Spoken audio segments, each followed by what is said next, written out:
Salut tout le monde, j'espère que vous êtes en forme. Aujourd'hui, on va parler de comment générer des leads avec un budget qui est limité. Comme vous le savez peut-être, nous on travaille avec les petites PME locales et généralement leur budget est quand même relativement limité et du coup on fait avec ça et on arrive quand même à obtenir des résultats. Donc comment en fait finalement augmenter vos chiffres grâce à Facebook Ads en ayant un budget limité, c'est ce que je vais traiter aujourd'hui. Si vous ne savez pas encore qui je suis, mon nom c'est Basel Kamel, je suis le fondateur de LBL Agency SARL et ce qu'on fait c'est qu'on aide les petites PME à exploser leur chiffre d'affaires grâce à nos méthodes de marketing digital. Si jamais vous voulez travailler avec nous, vous avez un lien en dessous dans la description dans lequel vous allez pouvoir en fait booker directement un meeting dans un calendrier dans lequel on va pouvoir discuter ensemble. La toute première chose évidemment c'est qu'il faut optimiser votre ciblage. Donc qu'est-ce que j'entends par ciblage? Eh bien il y a deux choses. La première chose c'est la zone géographique, ça c'est indispensable. Beaucoup de gens qui font l'erreur en fait de mettre une zone géographique qui est trop large et une zone géographique qui est trop large pour une petite PME en fait c'est gaspiller de l'argent dans le vide. Pourquoi? Parce que quelqu'un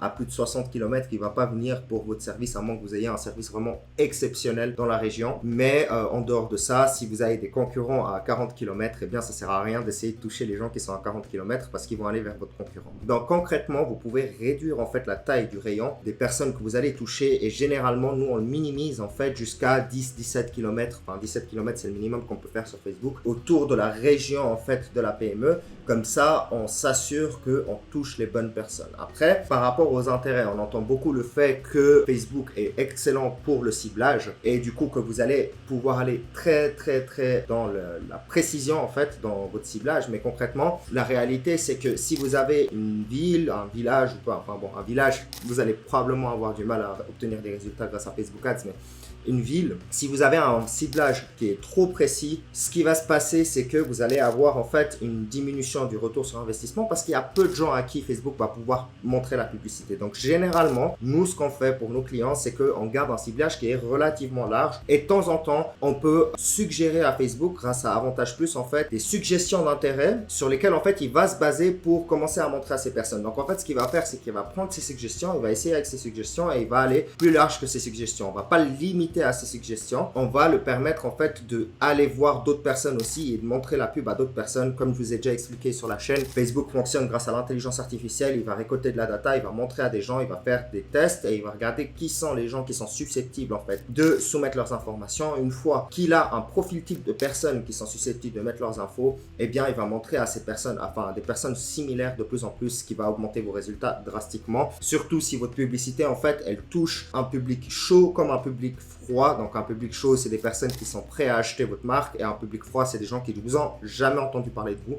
Si votre pub elle est bien construite, eh bien vous allez facilement obtenir des résultats une fois que Facebook a optimisé l'algorithme. La deuxième chose qui est extrêmement intéressante de faire pour les business locaux et avec un budget qui est réduit, c'est de faire de la génération de leads. Je vois beaucoup de gens qui font encore du boosting de publication, qui font encore des campagnes de visibilité, etc. Le problème avec les campagnes de visibilité et les campagnes de boosting de publication, effectivement, vous allez être vu par plus de personnes, mais vous empêchez les personnes en fait de rentrer en interaction avec vous et de communiquer avec vous et de créer en fait l'opportunité et la vente derrière. Donc, si vous faites de la génération de leads, c'est la meilleure chose que vous pouvez faire pour en fait avoir plus de probabilité de convertir les gens. Être visible, c'est bien, mais c'est pas suffisant. Concrètement, les meilleures campagnes en fait pour augmenter réellement vos chiffres grâce à la publicité, c'est de faire des campagnes de leads et de contacter les leads très rapidement pour les convertir en clients. Et ça, même avec un petit budget. 10 à 20 francs par jour, c'est largement suffisant en fait pour obtenir des leads. Si vous avez une bonne campagne, si les gens sont intéressés par ce que vous faites, eh bien concrètement, vous allez convertir suffisamment de monde pour être rentable dans l'histoire. Surtout que vous avez un petit budget.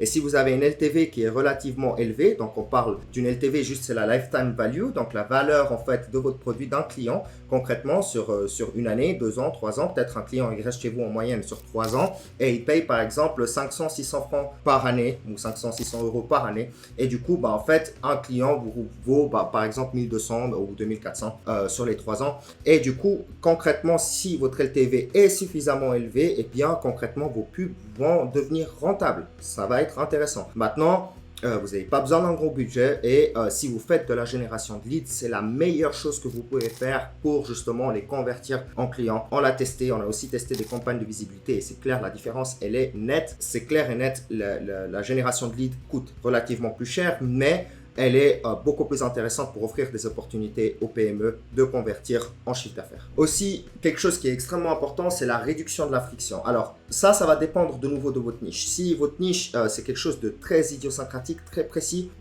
et que vous avez besoin de leads uniquement très très qualifiés, eh bien à ce moment-là, effectivement, il faut augmenter la friction si vous obtenez des leads qui sont en fait des déchets, des leads qui sont pas bons pour vous. Du coup, on va rajouter en fait le nombre de questions et on va rajouter globalement la friction. La friction, c'est le nombre d'étapes que la personne elle doit faire pour rentrer en communication avec vous. Donc si concrètement vous avez quelque chose de très précis, quelque chose où vous voulez des leads extrêmement qualifiés, eh bien il faut augmenter le nombre de questions. Par contre, si vous avez un produit qui s'adresse à beaucoup de monde, à beaucoup de types de personnes, comme par exemple une salle de sport, eh bien là il faut réduire la friction au maximum. Par contre, je conseille toujours de laisser une ou deux cases en fait à remplir manuellement par le lead. Pourquoi ? Comme ça, on s'assure quand même que c'est une vraie personne derrière et que la personne elle a pris la peine de au moins remplir une seule information ou deux, ce qui va quand même le rendre qualifié et qui montre qu'il est quand même relativement motivé. Mais un formulaire minimaliste, c'est globalement ce qui fonctionne bien avec les business qui touchent beaucoup de types de personnes différents. Par contre, si vous êtes très très précis et que vous avez besoin de leads très qualifiés, là effectivement, il faut rajouter les questions et augmenter probablement la friction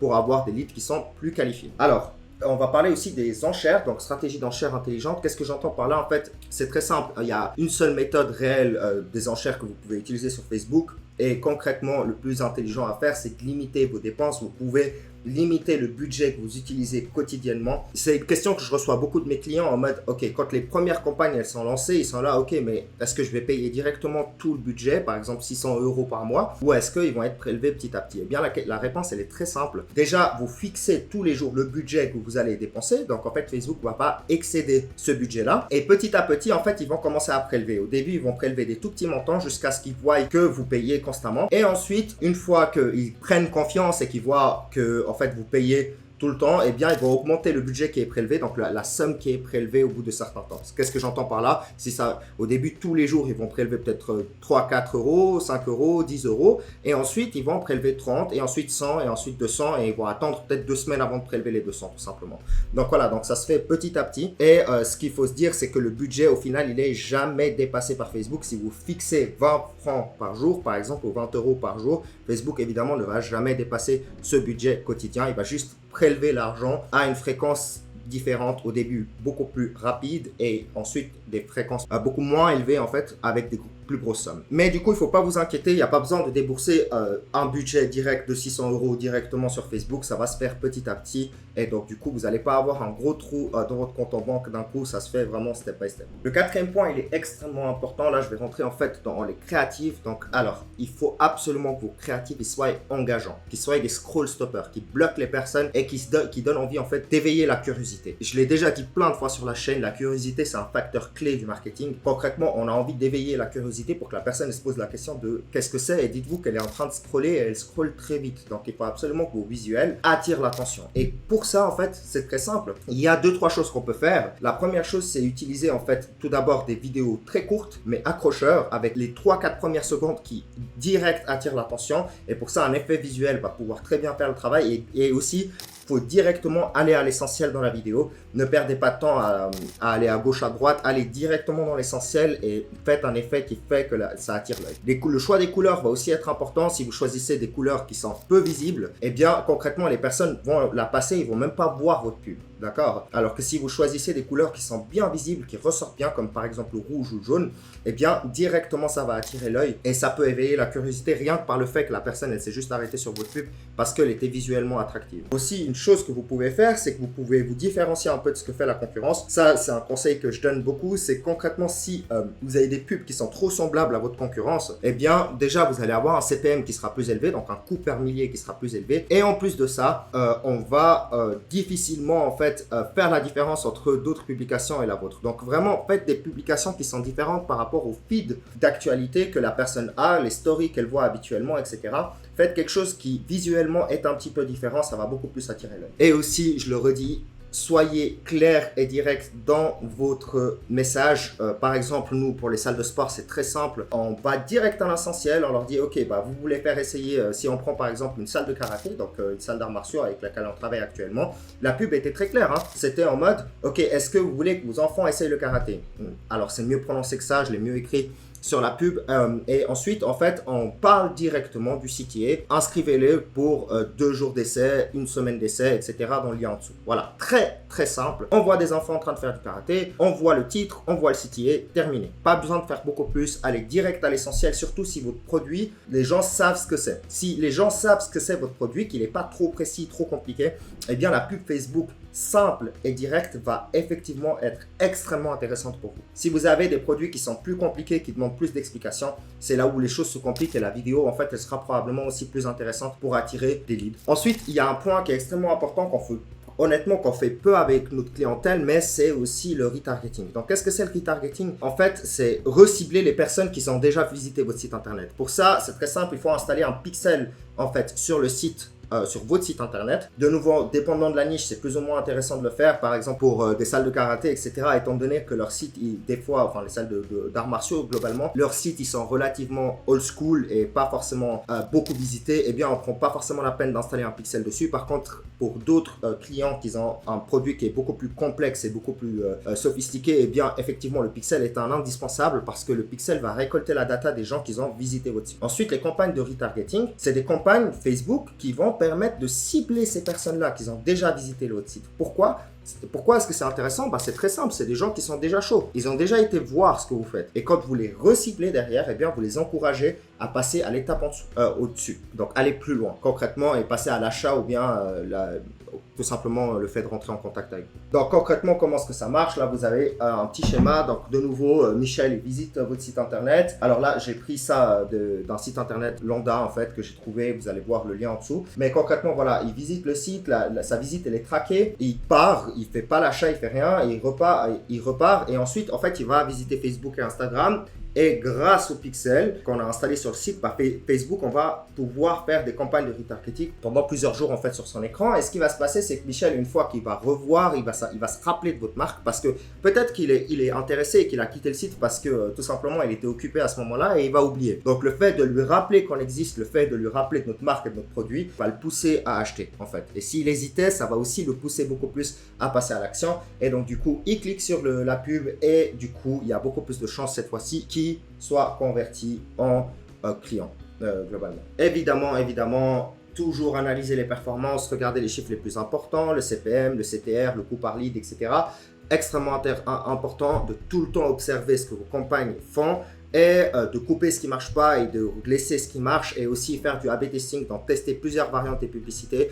Et en fait, globalement, si vous êtes une petite PME, que vous avez un tout petit budget, de nouveau, c'est pas hyper compliqué de faire du A/B testing. Et, globalement, vous pouvez faire quelques pubs et ensuite, l'algorithme lui-même saura quelles sont les pubs les plus optimisées. Il va juste réduire le budget sur les pubs qui marchent moins bien et il va augmenter le budget sur les pubs qui marchent. Donc, vous n'avez même pas besoin de trop vous casser la tête, mais faites plusieurs variantes de vos publicités. Une seule pub suffira pas pour savoir si elle fonctionne bien ou pas. Il faut un point d'ancrage pour savoir si une pub fonctionne mieux ou pas, que ça soit le marché ou bien vos propres publicités. Ensuite, l'utilisation d'offres spéciales, ça c'est extrêmement puissant. On va pas se mentir, dès le moment où vous avez une offre à communiquer, et bien globalement, vous allez avoir beaucoup plus de leads et beaucoup plus de ventes si vous faites de la vente.